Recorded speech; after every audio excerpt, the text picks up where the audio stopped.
Hi, Kasey McDonald here, and I'm the Head of Operations, Integration Enablement. And today I'm joined by Amanda Marshall, who is our National Training Manager. Thanks for joining me today, Amanda. Thanks for having me, Kasey. Today we wanted to record this video for you to go through the new rental reform changes that are coming into place into Queensland as of the 1st of October.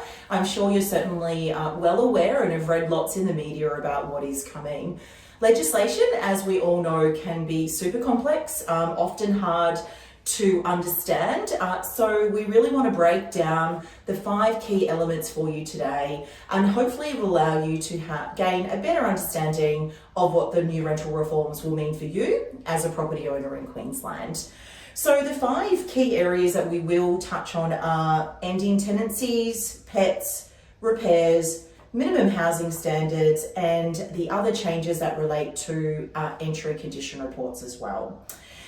We've got a few notes down here, but I think we'd like to start with one of the first key changes, Amanda, if that's okay, in regards to ending a tenancy. If we could start there, I think it's one of the key things that's coming into place. Yeah, it is. There's some very big changes coming into this area. So probably one of the first things I'll note down is just that there's new grounds going to be added for termination. So these include demolition, significant renovations, or if you as an owner would like to move back into your property. Okay, so if the tenants are on a fixed term agreement though, does an owner need to be able to terminate, or like what's the process for them to actually terminate if they're on fixed term now? So on fixed term, we can still terminate for the end of the fixed term agreement, but probably in this space, the biggest change is coming for the periodic tenancies. So if your tenant is on a periodic agreement, we can no longer terminate for no grounds. Okay. So it's going to be more important than ever that we do make sure our tenants are on the fixed term agreements. Okay, great. So another key point I think around this change is the notice periods, and that's something significant that they've adjusted. Absolutely. So the notice period now for the majority of reasons is going to be 2 months. One of the key ones to point out specifically for investment property owners is around the notice to sell their property. Yes, so previously it was 14 days notice if you wanted to terminate for the sale of your property. It's now going to be the 2 months notice. So again, really important, if you do have your property on a fixed term agreement, then we're always going to know when the property is going to be vacant for the sale. Okay, excellent. So it's if it's fixed or periodic, is it now 2 months? 2 months notice regardless of the type of tenancy you're in? Yeah. Okay. So the third point I think is what's really important to also highlight here is that it's really important now that we have a focus on the safety, health and safety of the properties, that the property is in good repair and fit for the tenant to live in. And I raise that as an important piece of the start of the tenancy because they've just brought in as well that tenants can provide 7 days notice to end their tenancy at the beginning if they believe at all it is not in good repair, that the owner and or us as a managing agent are in breach of the Act in regards to health and safety, and it doesn't meet the new minimum standard requirements. They're actually coming into effect next year, but we will touch on those just to give you an update on what's actually happening. So I think it's really important to note here that maintenance issues really need to be attended to promptly. Absolutely, and I would suggest that owners do start to look at these things now, and if a tenant does present maintenance items, they are fixed quite quickly. The fourth big thing that's kind of becoming into effect, Kasey, is some new charges if an owner or an agent has been deemed to give false or misleading information to a tenant. So as an owner, you will need to ensure if you are passing on information to your property manager, it is true and correct, because if a tenant does find out there's been misleading information provided, they can take you to QCAT and potentially have a nearly $7,000 fine imposed. Wow, lots of money there. So we need to make sure that we're certainly all complying as best as we possibly can, ensuring that we certainly don't get any of those QCAT orders within the first 3 months of a tenancy, because I also believe that fine could also be imposed on us as an agent and you as a property owner as well. So really important there. Absolutely. I'll just note there as well, Kasey, that If we have been given false or misleading information to a tenant within the first 3 months also, they can also apply to QCAT to have their tenancy terminated. So you could be up for a fine and you'll lose your tenant. Yeah, so fine and vacancy period, Yes. loss of income, both ways there, absolutely. No. Yeah, so, I think it's really important to make note here that as you're discussing any lease renewal process with your property partner, if you do know the tenant is vacating, or of course it is in a leasing campaign, that you really do pay attention to the advice and recommendations of your property partner and leasing manager in regards to repairs and maintenance to ensure the tenants are going to be moving into a nice, safe and fit, good repair home, of course. Pets, let's get on to pets. Yes. I'm a big fan of pets. I love my fur baby, and I think that a lot of tenants really now, especially having gone through COVID, I think they're called COVID pets now that everyone's certainly got. But there's definitely some changes here that I think we all should be very well aware of. Yeah, absolutely. So the biggest one here that's coming in is the fact that we're no longer be able to just say no pets. That doesn't mean that we can't say that the tenant can't have a pet, but there's going to be new prescribed reasons as to why we're saying no, unfortunately you can't have a pet at the property. We won't go through all of those prescribed reasons for you, but at the bottom of this email today, you will see several fact sheets that will also be covering all of these points that we are sharing with you today in the video.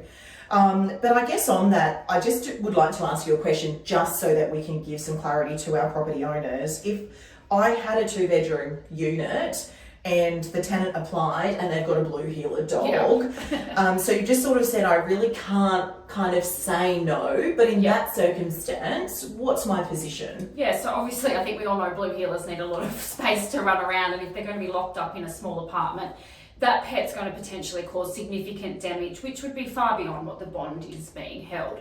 So that would actually be one of the prescribed grounds to actually refuse a pet at that property, that significant damage above the bond could potentially occur. Great, okay, excellent. So I think it's, what's really important to note here is that the tenant certainly still needs to contact us to seek approval in that process. You need to make sure that you're following those prescribed refusal grounds and that just not saying no anymore. I know you kind of might be feeling like it's taking a decision away from you, but I think it's important to know that, in this actual piece of the change in legislation, it's going to probably allow you to open up your opportunities for in locating certainly more suitable tenants as well in the property. So in going into that, is there any kind of conditions at all, like if I think about it for the tenancy agreement, can the owners say, I want this clause in supporting the pet? Yeah, absolutely. So we can obviously still approve the pets, and we've obviously got internal procedures for that. But with the approval, you can put conditions around that. So you might have a home, but you've got beautiful floorboards inside, and the tenant would like a pet dog, and you're worried that those floors are going to get scratched. So you might approve your pet, the pet dog, but the condition might be that the pet's only allowed outside the property. So that dog is not allowed to come in. So we are allowed to put some conditions and restraints around the approval as well. So I feel like that might give some owners a bit more clarity around what they can and can't do. Yeah, offer that little bit of peace of mind. And of course, regular routine inspections then, are ensuring that the tenants are abiding by those conditions of their tenancy agreement. Yeah, absolutely. Yeah. And I think, just double checking your landlord insurance policy as well is a really good thing to do. The majority of them will have some form of pet cover in there for you as well. Yeah, great point. I think it's also important to note that with the approval or rejection, that we've only got 14 days to actually respond to the tenant. So it's really important when we are processing applications, or if it is a tenant remaining who is already in the property and has requested a pet, via your property partner that you do respond promptly. If you don't, it will be deemed as if the pet is approved. So we certainly want to make sure that you can put those clauses in and that you have that decision of the pet being able to be at the property. Yeah, so it's just 14 days that we have to make sure that we're getting back to the tenant. So that's also for a strata property, which, as we know, that can then cause further delays. So we really just want to make sure that when we reach out, as you said, that we're getting a reply quite quickly from yourself, and we'll obviously follow strata up if required as well. Yeah, excellent. So I think, yes, definitely the big one for today is focusing around repairs, more importantly, emergency repairs, and how we need to provide the information on who nominated repairers will be. And a big key piece is around the dollar figure. So let's dive in to repairs. A little bit to uncover here. Bear with us as we work through this with you. But one of the key changes to kind of address initially is that the tenants will now be able to arrange emergency repairs up to the value of 4 weeks rent. So previously it was 2 weeks worth of rent. So really important to note that with that process, they will need to make contact with us. I believe that that's correct. Yep. They will then try the nominated repairers, which we'll dive into that shortly. And if they're unsuccessful, they're then able to appoint a trade to the property and can spend up to 4 weeks rent. Unfortunately, as a property owner, you must compensate the tenant back should they have paid that bill, or if you get requested to pay the bill. Unfortunately, you can't refuse that in this new legislation. So let's dive in, I think, Amanda, and just give the owners a bit of an example of maybe what one of those emergency repair situations might look like. So basically, say the tenant's hot water system has burst at the property and it's the weekend. They would be able to go to their lease agreement. So another part of the new legislation changes is we do have to supply emergency contact details to the tenants now for those trades. So they would be able to go to their lease agreement and get the tradesperson's contact details. We'll say Bob the plumber. So say they call Bob the plumber, but unfortunately don't get Bob. They could then find another tradesperson in that area. He would be able to come out, potentially have to replace that hot water system up to the value of the 4 weeks rent that the tenant would have to be able to spend. Mm-hmm. The tenant then would need to contact us, send through what's happened, photos still, and send through a copy of that invoice. We would then have to reimburse the tenant for payment of that account. Mm-hmm. Yeah, so really, I think what's really important to note as a part of that is that you provide us, where possible, nominated repairers. So if you do have specific plumbers or electricians that you would like us to use moving forward, please do share that information with the maintenance team and your property partner. Really important we have that so that your tenants are actually calling your preferred trade as well as a part of this process.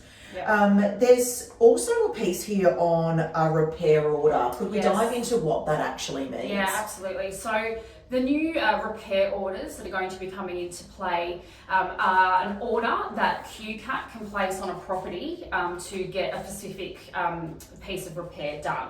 So how this would happen is if a tenant had issued you a maintenance request, and they felt that either no action was being taken or it was just not happening in a timely manner, they can put an application into QCAT.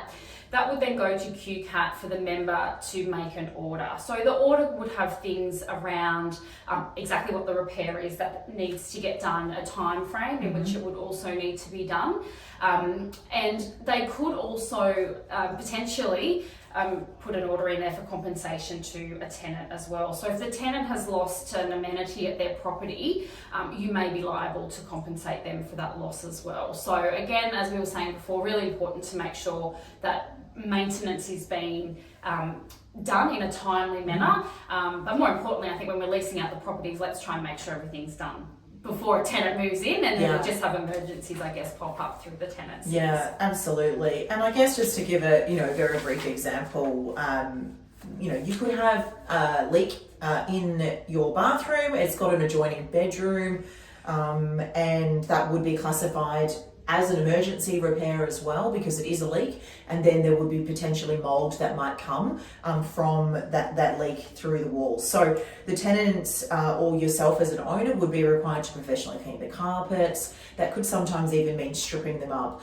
So if we start to consider sometimes the significance of what these repairs are and the time frames as well, I think also to note can be quite difficult at the moment to get tradespeople to attend as well in a timely manner, and we also need to be very well prepared for that. So I think it's all of these things need to be taken into consideration. So we certainly avoid QCAT. Nobody wants to go to court unnecessarily. So we really want you to avoid that as well.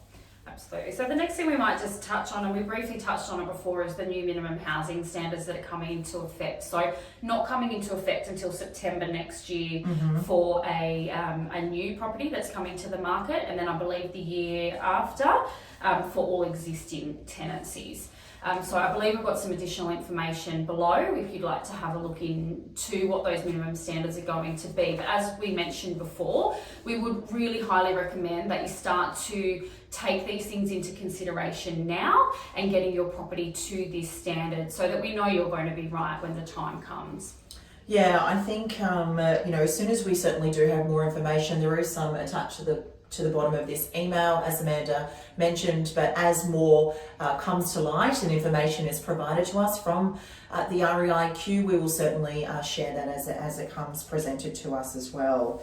In closing out, just a few other small things to bring to your attention, and that relates around the entry condition reports. So previously, once the tenants moved in, they had 3 days to check our comments, take any additional photos, and make any extra comments themselves around the condition. That's now been increased to 7 days, which actually does fall in line with Victoria and New South Wales around that aspect as well. And there's been a small change around fatality at a property. Yeah, so look, if you do have the unfortunate event that your tenant does pass away, previously, if it was a co-tenancy, that co-tenant would just have to take on that lease responsibility. But now, if that co-tenant is potentially going to fall into hardship, they can now issue 14 days and they can vacate the property themselves. And the last little point there that we wanted to touch on is just the changes that came in for domestic violence. Now, they did come in last year, but we did just want to quickly, I guess, remind people of those changes. If you do have a tenant that is experiencing domestic violence, they can now issue a Form 20, which is a vacate notice for domestic violence. And so they do have to supply some supporting documentation. With that, it's not up to either yourself as an owner or us as the agent to, I guess, qualify that domestic violence situation. If we don't feel that it's in accordance with the law, we can put an urgent application into QCAT. Otherwise, we do have to just follow those necessary procedures with that. Yeah, so lots to take in today, and I know legislation, as I said earlier, can be complex. Can be quite overwhelming, it's quite daunting, and you're really unsure as to, what it is that you should be focusing on, what are those key parts, and of course that's why you engage the services of Different to certainly manage your investment property, and that's to provide you this type of advice to ensure that you're making the most informed decisions for your investment. Thank you very much for your time, and thank you, Amanda, for your time today as well. We really appreciate it. We hope you have enjoyed watching our video. Don't forget to check out the fact sheets at the bottom, and we look forward to chatting with you soon. Thank you.